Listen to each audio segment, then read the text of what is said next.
Your husband got my wife pregnant. Pay compensation. On the day of a major life event, our wedding, an outrageous statement came out of my brother Derek's mouth. It was just a mistake. Please pay the compensation, said my sister-in-law, Nicole, breaking down in tears. We were all stunned by the sudden turn of events, but then I couldn't help but start laughing. My name is Jessica. I'm a 32-year-old office worker. Up until I was 29, my life was all about work. Not that I was completely devoted, but I just didn't have any romantic opportunities. However, 3 years have passed since I started dating Andy, whom I met through a friend's introduction. I had never thought about marriage, but when he suddenly said, "Let's get married," I found myself nodding immediately. Truly, you never know what life will bring. Thinking about marriage, the first thing was to tell our parents. When we first went to Andy's parents' house, both of his parents seemed so kind, and I thought we'd get along well. The meeting with my future in-laws went without a hitch. Then it was time to tell my family, which is where my worry began. My father, Patrick, is an ordinary salaried worker, and my mother, Mary, a typical housewife. They're just an average couple, nothing particularly difficult about them. But the problem isn't my ordinary parents. The problem is my not-so-ordinary brother, Derek.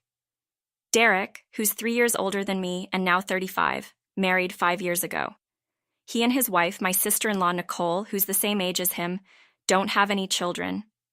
It's their issue as a couple, and I don't really think much of it. My parents never pressure them about grandchildren, saying that life is a gift. However, Nicole's family seems to be pushy about it. Jessica, since you're not married, you wouldn't understand this kind of trouble. You're lucky, she often says to me. I just thought it was tough for her, but when I mentioned it to a friend, she was surprised and said, "Isn't that a sarcastic remark about you not being married?" I laughed it off. What, really? Is that sarcasm? That's overthinking it. I don't plan to become such a negative person. Saying my relationship with Nicole is neither particularly close nor bad, just a bit awkward, but with my actual brother Derek, it's different. He's always been troublesome. To put it simply, he's not satisfied unless he's above me. Since we were kids, you're really bad at studying. You're a girl with no popularity among boys. You're not even loved by our parents. He's always said things like that. On the other hand, I got 100 points today. I got another gift from a girl. Our parents love me more, Derek would brag. But I know the truth. The tests he shows off with good grades are either easy tests done after failing the real ones or lower grade review tests. He never shows his actual grades that matter. Those go straight to the trash. As for the gifts, he begs for my birthday present. Anything will do, even something cheap, and comes home with little chocolates or candies. Just really small things. As for our parents' love, that's just non-existent from my perspective. Our parents have always been fair to both of us. In a way, I feel sorry for Derek, so I've never been bitter towards him, just watched him with a cold eye and maintained a proper distance. Derek, too, started working, but his company has some issues with the work environment. There's hardly any salary increase, and the bonuses are like pocket money, sometimes not even paid out. His salary is too low for living alone, so he's still at our parents' house. In contrast, the company I joined is not a major corporation, but it's fairly large. There are annual promotions, and bonuses are decent. This seemed to have hurt Derek's pride, and his sarcasm escalated. No matter how much you dress up, you just look worse. And threw away all my makeup. Must be nice to have a big salary. Give me some pocket money. And took money from my wallet right in front of me. That time, it escalated into a big fight that was unbearable, and I soon moved out to live on my own. It's been 10 years since I last went home, except for Christmas. Home had become even more bothersome in the last 5 years since Nicole was there. Despite it being an unavoidable family meeting, the thought of going to my parents' house was too distressing. I've said it many times, but my brother and his wife are really difficult. I kept reminding my fiancé, Andy. Don't worry. Your brother might be a piece of work, but your parents are decent, right? I just need to thank them for letting me meet you, Jessica, and greet them.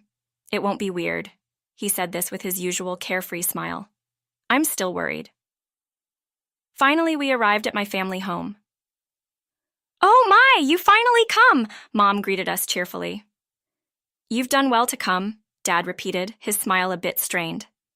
Maybe that's just how fathers feel when their 30-some daughters are finally getting married. It's a happy occasion, but still, it's a complex feeling. I introduced my fiancé, Andy. We talked about the wedding and the future, and time passed pleasantly with trivial chit-chat. But then, the moment arrived. So, the sister who hardly ever comes home has returned, Derek said as he walked in, a perfect first dose of sarcasm. Derek, what about work? Andy and I had taken paid leave to come here, but it was a weekday. Derek was supposed to be at work. In fact, that's why we had chosen this day to visit. Derek and Nicole were living with my parents not because they wanted to, but because they had no money. To avoid them, we planned our visit like this. Yet, here he was, home in the middle of the day. When I asked him, looking puzzled, Derek smirked and said in a snarky tone, "How could I miss the meeting of my dear sister's fiancé?" That's what I said. I wanted to say that we didn't need him there, but I held back, and an awkward silence fell. Sensing the tension, "Nice to meet you, Derek," Andy cheerfully greeted. He was so refreshing, almost too refreshing.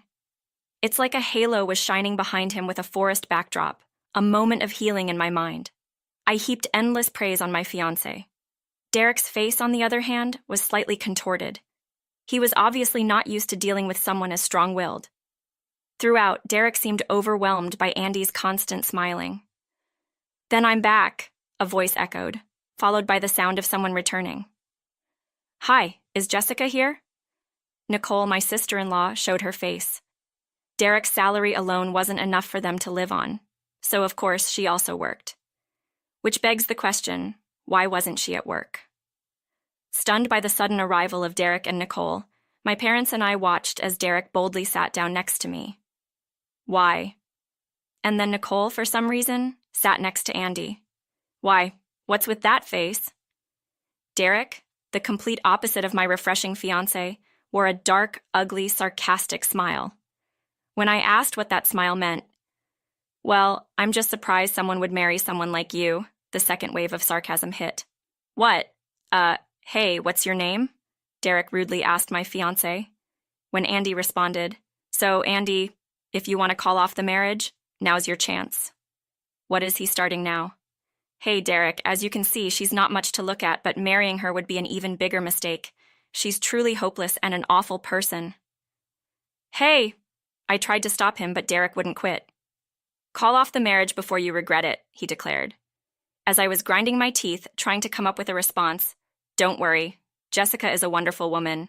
I'm the one who needs to try harder not to be dumped by her," my fiancé said, with a refreshingly sincere smile. Oh, what a relief. My anger towards Derek was instantly dissipated by that refreshing breeze.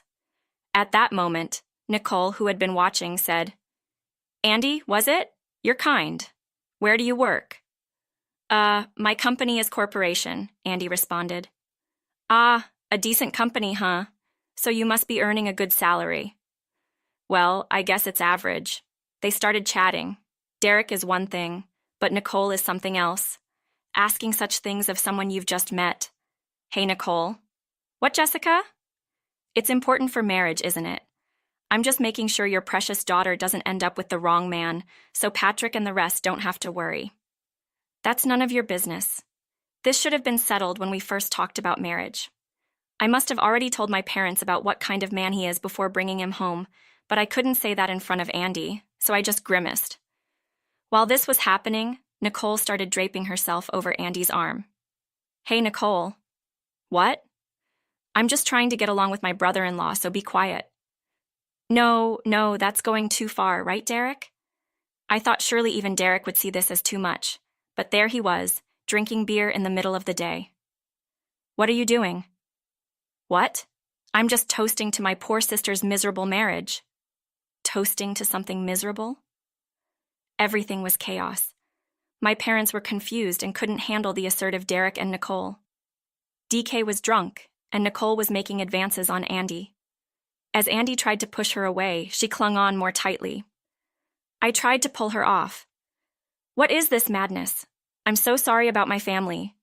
"No, it's okay. It's more than I was told. You've had it tough, Jessica."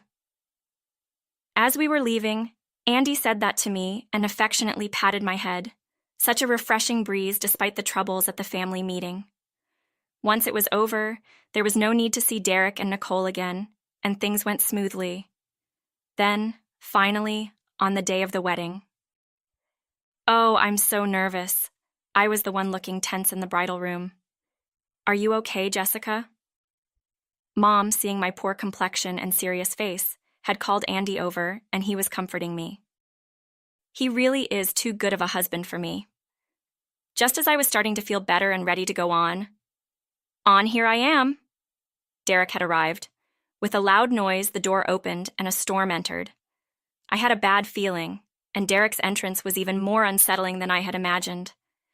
Derek, be mindful of the time and place, Mom warned.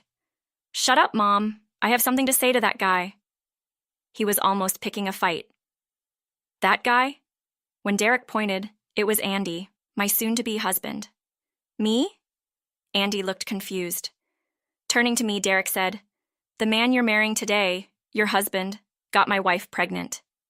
What? I couldn't help but scream at the sudden bombshell. The pregnancy was confirmed at the gynecologist. It happened at a time I don't recall. In other words, my wife Nicole has been unfaithful. Cheating aside, how could it possibly be Andy? Nicole said. So what? I was completely flustered by the situation, confused. I looked back and forth between Nicole and my husband. No, I have absolutely no memory of that. My husband hurriedly denied it, but at that moment, Nicole, who had been shrinking behind Derek, suddenly crumbled to the floor and started crying. I'm sorry, Andy. I told the truth about our relationship. What? Andy was the one who exclaimed in surprise. I'm sorry, Derek. It was just a moment of weakness. Now Nicole was apologizing to Derek and started crying out, How dare you damage our marriage? Pay compensation. Derek then lunged at Andy. Dad and other relatives desperately held him back. For a while, the room echoed with Derek's heavy breathing and Nicole's crying. Not understanding the situation, Andy and I looked at each other. A moment of silence followed. I was the first one to start laughing, and Andy couldn't hold back either. Once we started, we couldn't stop. Tears streamed down my face, ruining my makeup as I laughed, and everyone around us just stared in disbelief. What the heck? Why are you laughing? Derek was getting irritated. Because you know, right, Andy? Yeah, Jessica. We looked at each other with tears in our eyes and burst out laughing again. How can you laugh in this situation? Just pay the compensation. Nicole was the one who yelled at us, angry and asking for money on top of that. It was just too absurd, making me double over with laughter. What a laugh. You know, a child between me and Andy is just impossible. What? I gently wiped my tears with a tissue and said. As Nicole tilted her head, I smiled. It's impossible for us to have a child, and repeated, What do you mean? What are you talking about? Nicole was completely confused. The skin of the monster has completely peeled off. I looked at Andy to see if it was okay to tell, and he nodded slightly. So I looked back at Derek and Nicole. See, Andy has a fertility issue. There's a 0% chance of natural conception. What? Derek exclaimed in surprise. It's confirmed by medical tests. We can even bring the diagnosis if you like. But that's a lie. I am pregnant, Nicole said, now looking panicked.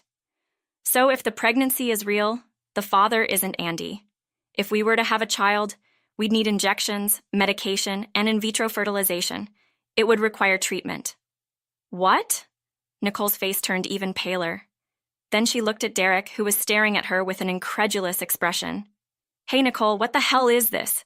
You said you cheated on me with Andy, right? Yes, I did. Andy contacted me, and I couldn't refuse because of his intimidating aura. But it was just a moment of weakness. I only love you, Derek.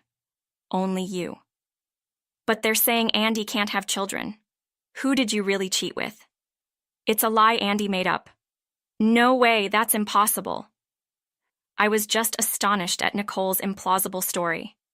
From the day of the family meeting when Nicole first met Andy until today, we've been almost constantly together, busy with wedding preparations and planning our life together.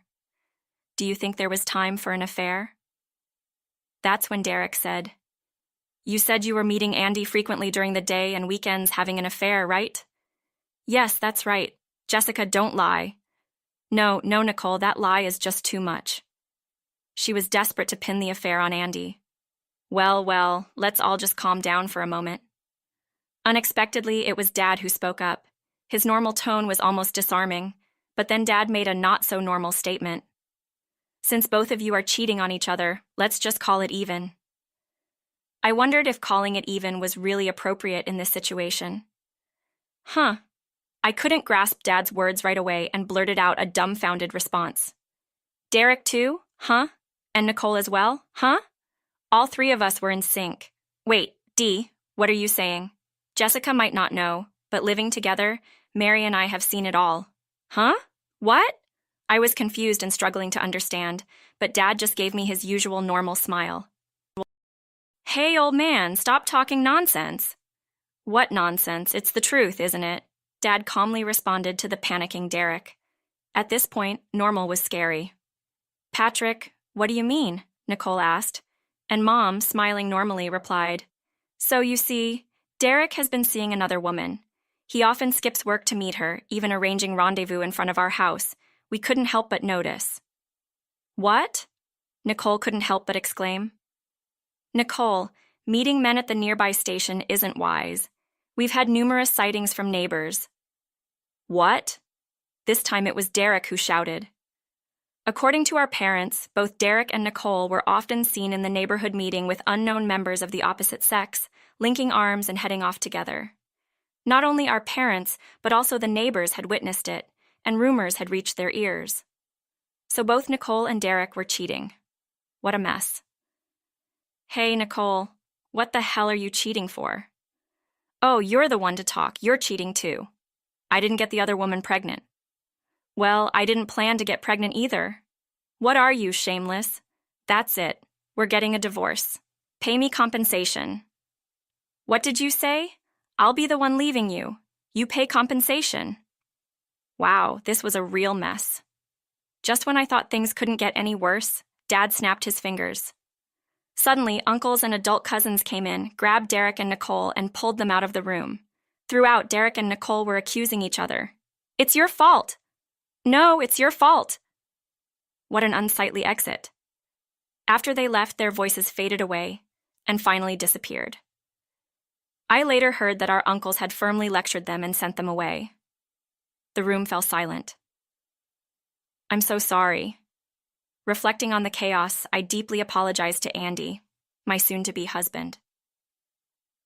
"Aren't you regretting marrying into a family like mine?" That was my biggest worry. I was prepared for the possibility that the wedding might be called off, but then I was enveloped in a gentle warmth. Andy embraced me. "I'm okay. I love you no matter what happens, and I will protect you for the rest of my life." The moment he said that, tears just started flowing from my eyes. Afterward, redoing my makeup was a hassle, but the professionals fixed it beautifully. Then, as the happiest bride in the world, I had a joyous wedding. As for what happened to Derek and Nicole, they obviously got divorced. They just kept hurling insults at each other, never having a proper conversation, and it even went to court. It was a real mess. They were both cheating, yet blamed each other so vehemently. Eventually, their parents intervened with lawyers, and somehow they settled it. In the end, it was a draw, with no compensation paid by either party. Nicole's baby turned out not to be Derek's, so there was no child support. The father of Nicole's baby was apparently her married boss, and that situation also became a big mess. Eventually, Nicole, abandoned by her affair partner, was dragged back to her parents' home. She was crying and making a scene, and my parents just sighed over it. As for Derek, his affair partner was also married, and her husband found out. Of course, she dumped Derek, and then I saw my normally calm parents get really angry for the first time. "Jessica has been troubled enough by you not working properly and fooling around with your affair partner. We don't know such a son. Get out now." They nearly kicked Derek out. It's true, when normal people get angry, it's really scary. I don't know what happened to Derek after that. Apparently, he was frequently skipping work for his affairs and got fired, so I wonder how he'll live now, but honestly, I don't care. Regardless of everything else, I'll never forgive him for insulting Andy on our wedding day. It's one thing to mess with me, but it's completely unacceptable to harm Andy. That's how madly in love I am with Andy. Andy continues to bring a refreshing breeze into my life. A new happiness is coming to our happy home. I'm looking forward to meeting them. That's what Andy says as he gently touches my stomach. A life is growing inside. The fertility treatment was tough, but I happily became pregnant. There will be more challenges ahead, but I'm sure it'll be okay. With the kind and wonderful Andy and our beloved child, I feel that we'll build a happy, ordinary family.